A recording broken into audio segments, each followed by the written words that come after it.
The Pentagon spent years trying to retire the A-10 Warthog. Then 2 American airmen went down inside Iran, and this aging tank buster became the only aircraft that could bring them home. Every line of the A-10 Warthog's frame was built around a single purpose: overwhelming firepower at low altitude. At its core sits the GAU-8A Avenger, a 7-barrel 30mm cannon that defines the aircraft's reputation.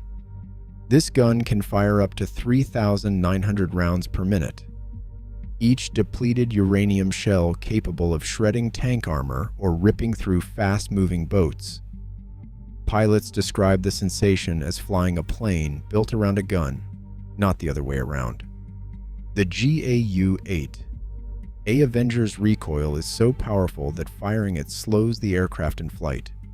With more than 1,100 rounds on board, the Warthog can engage multiple targets in a single pass, delivering pinpoint bursts that leave armored columns and enemy convoys in ruins.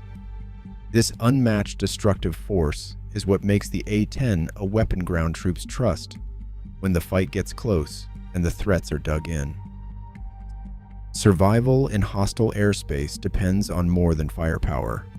The A-10's titanium cockpit, often called the bathtub, wraps the pilot in over 1,200 pounds of armor, shielding against anti-aircraft rounds and missile fragments. Critical flight controls and hydraulic lines run through protected channels, with backup manual systems standing by if damage knocks out the primary circuits.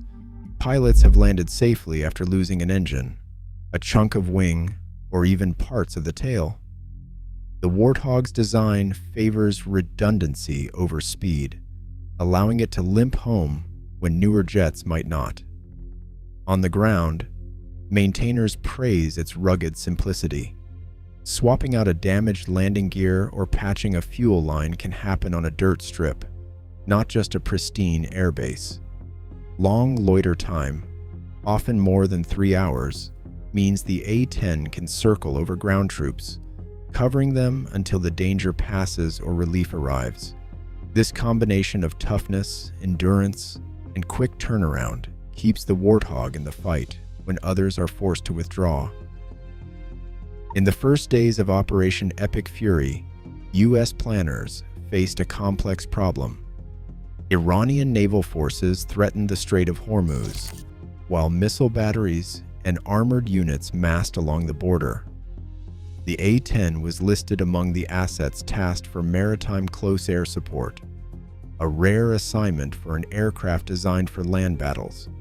Over the course of the campaign, nearly 50 Iranian vessels, ranging from fast attack boats to support ships, were damaged or sunk, according to CENTCOM battle damage assessments.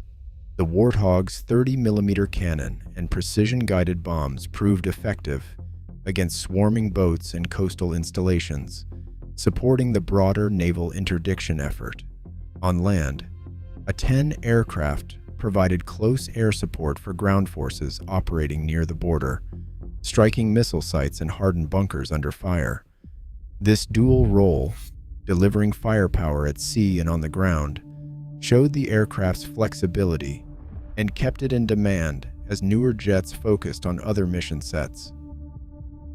On April 3, 2026, the call sign Dude 44 crackled over emergency frequencies as an F-15E Strike Eagle went down deep inside Iranian territory.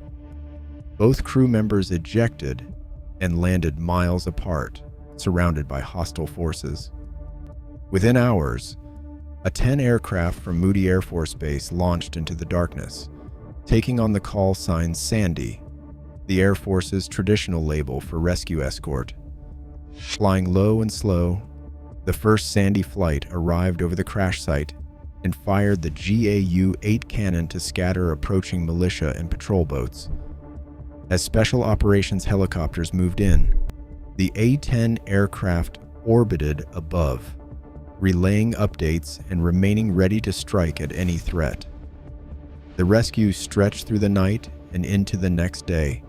Each time the ground team moved, a new Sandy flight rotated in, creating a protective corridor with cannon fire and precision bombs. By dawn on April 5, 2026, both Dude 44 crew members were safe, and the last A-10 limped home after taking a missile hit.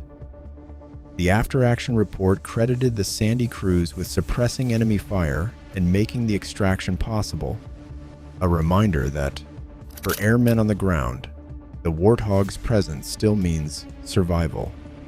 On April 20th, 2026, Secretary of the Air Force Troy E. Mink announced the official extension of the A-10 Warthog service life through 2030. The decision came after a comprehensive internal review of operational needs and costs. According to the Air Force's own analysis, the A-10's average operating cost is $13,000 per flight hour. That is less than half the cost of flying a new F-35. This figure reflects not only fuel and maintenance savings, but also the aircraft's ability to generate more sorties with fewer support requirements.